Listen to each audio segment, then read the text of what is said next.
नमस्कार दोस्तों। तो आज हम लोग ये समझेंगे कि कंडेंसर फैन ब्लेड जो आरएमपी में हमारे लगते हैं वो कभी छोटा बड़ा कभी देखते हो, किसी में छोटा लगा है किसी में बड़ा लगा है। तो इसको क्या है कि किसी भी प्लांट में जब कंडेंसर फैन ब्लेड लगाते हैं तो जो कंपनी बनाती है वो एक साइज़ उसका निर्धारित करती है कि इसी साइज़ का लगाना है। अब उसमें आप छोटा बड़ा लगा देते हो, एक फैन मान लो आपने 10 ब्लेड का लगा दिया और एक 8 का लगा दिया, तो उसमें क्या होता है कि ये हो जाता है अंडर साइज।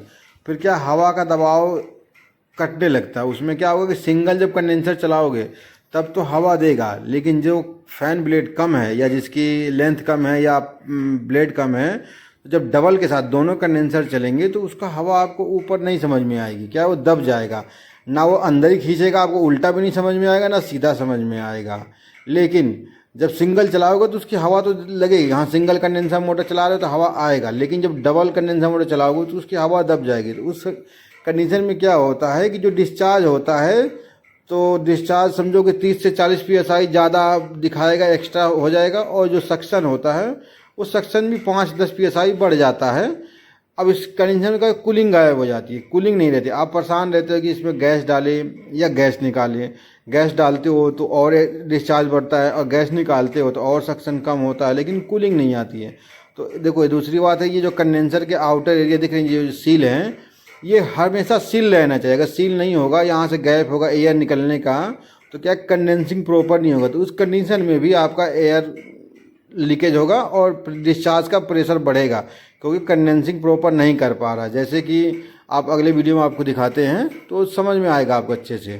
तो ये कभी भी ध्यान रखना है कि फैन ब्लेड सेम मेक का लगा हो, जो कंपनी है, जिस कंपनी का है उसी कंपनी का लगा हो और सेम साइज़ का हो। ऐसा ना हो कि एक 8 का हो एक 10 का हो, तो उसमें क्या होता है कि फिर दिक्कत होती है कूलिंग में। कूलिंग में क्या, जो कंडेंसिंग है वो प्रॉपर नहीं होता, जिसके कारण से बार बार समस्या होती है। जैसे ये प्लांट देखो आप, तो इस प्लांट में देखोगे तो ये वाली एक फैन ब्लेड है तो 10 ब्लेड की, ठीक है, लेकिन इसके आगे वाला CD1 वाला है जो 8 फैन ब्लेड है, और इसकी साइज़ भी आप देखोगे तो साइड से 2 से 3 इंची छोटी है, तो ये हुआ अंडर साइज, ठीक है। अब इसको बोलेगे इसमें क्या दिक्कत है, हमारे यहाँ चलता है, बहुत सालों से चल रहा है, चलेगा, बहुत सालों से चल रहा है, चलाओ, चलेगा, हम भी मना नहीं कर रहे हैं। लेकिन जब पीक गर्मी का सीजन आएगा और जब कूलिंग की आवश्यकता पड़ेगी तो उस समय क्या होगा, ये बार बार अंडर साइज होने की वजह से प्रेशर बढ़ाएगा। प्रेशर बढ़ाएगा तो कंप्रेसर पे लोड आएगा, तो या तो कंप्रेसर ओवरलोड से ट्रिप होगा या ज़्यादा एम्पियर लेगा, कभी कूलिंग भी नहीं कर सकता है। तो ये दिक्कत आएगी बार बार, आपको समझ में नहीं आएगा कि गैस कम है या ज़्यादा है, क्योंकि उस कंडीशन में क्या होता है, जब अंडर साइज रहता है तो सक्शन, डिस्चार्ज का प्रेशर बढ़ा रहेगा और सक्शन भी हल्का सा बढ़ा रहेगा। तो आपको ये लगेगा कि यार गैस तो पूरी है यार, इसमें हम क्या कर सकते हैं। तो ये आपको ज़रूर ध्यान रखना है कि ये कभी भी अंडर साइज नहीं लगाना है, नहीं तो आप परेशान रहोगे, ठीक है। तो ये आपको हमेशा इसका ध्यान रखना है। अब ये सिंगल चलाओगे तो प्रॉपर हवा देगा, लेकिन डबल के साथ इसकी हवा आपको समझ में नहीं आएगी कि ये उल्टा चल रहा है या सीधा चल रहा है, तो बहुत कंफ्यूज होगे। जैसा अभी अब चला को आपको दिखाते हैं। जैसे अभी इसको हम चलाएंगे तो देखोगे आपको साफ साफ दिखाएगा दोनों पंखों में क्या अंतर आता है चलाने के बाद, जो इसकी सिचुएशन होती है। तो आप देखिए, तो ये जब हमेशा आपको ध्यान रखना है कि कंडेंसर कभी भी अंडर साइज नहीं। देखो अब दोनों फैन ब्लेड चल रहे हैं, ठीक है। अब जब दोनों चल रहे हैं, अभी आपको ऐसा दिख नहीं रहा होगा वीडियो में, लेकिन ये दोनों फैन ब्लेड चल रहे हैं, ठीक है। अब जब दोनों फैन ब्लेड चल रहे हैं, अब इसके ऊपर अगर हम रुमाल डालेंगे, देखो इसके ऊपर हम रुमाल डाल रहे हैं, तो इसमें देखो बहुत मामूली सी हवा का दबाव, मतलब उतनी हवा ये फेंक नहीं पा रहा है। अब देखो ये इसके ऊपर डाल रहे हैं देखो रुमाल, तो देखो दूर से ही हवा को फेंक दे रहा है रुमाल को, लेकिन इसके CD1 पे डालने पे देखो कुछ भी अंतर नहीं आ रहा, बहुत नॉर्मली सी आ रहा है। तो आपको लगेगा यार ये उल्टा चल रहा है, उल्टा कर दोगे तो फिर समस्या हो जाएगी, तो अब कन्फ्यूज रहोगे उल्टा चल रहा है क्या चल रहा है। तो इसको ज़रूर आपको हमेशा ध्यान रखना है कि ये कैसा है, वो जरूर आपको देखो कि इस साइड से एयर नहीं खींचेगा, छोटा हो जाएगा, अंडर साइज हो जाएगा, तो इसकी दबाव यहीं दब जाएगी इसकी हवा, तो एक ही फैन की हवा प्रॉपर आएगी, दूसरे की हवा इसी में दब के रह जाती है। तो हमेशा इसका ध्यान रखना है कि कभी भी कंडेंसर अंडर साइज नहीं लगाना है फैन ब्लेड को।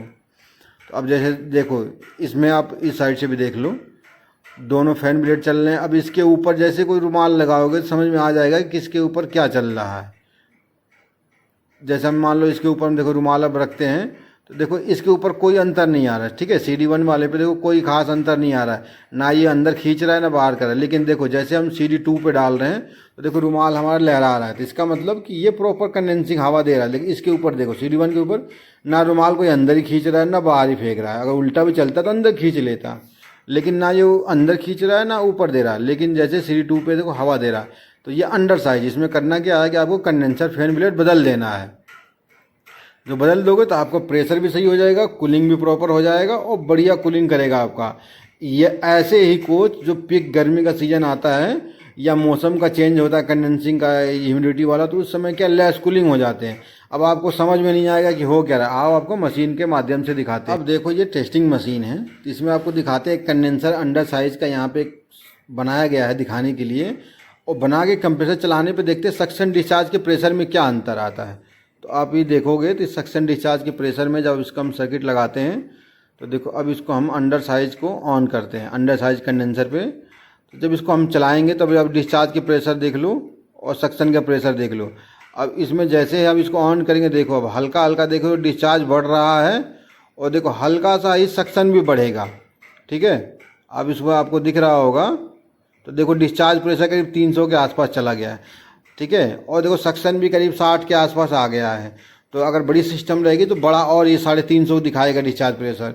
तो इस तरह से अंतर आता है। इस कंडीशन में आप क्या करोगे, आप कहोगे यार हमारा गैस तो सही है लेकिन कूलिंग नहीं हो रहा है। तो कूलिंग क्यों नहीं हो रहा, क्योंकि कंडेंसिंग नहीं हो पा रहा, इस वजह से ये।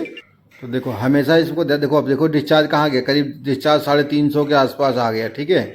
और सक्शन भी देखो 60 के आसपास आ गया। तो आपको लगेगा यार कूलिंग तो हमारा सही, गैस तो सही है, कूलिंग आने चाहिए, लेकिन नहीं आएगा क्योंकि ये अंडर साइज है। जब अंडर साइज रहेगा तो प्रेशर में अंतर आएगा, जिसके वजह से आपका एम्पियर भी आएगा लेकिन कूलिंग नहीं आएगा, क्योंकि ये अंडर साइज है, गैस से प्रॉपर कंडेंसिंग नहीं हो पा रही है, जिसके वजह से ये कूलिंग प्रॉपर कभी नहीं करेगा।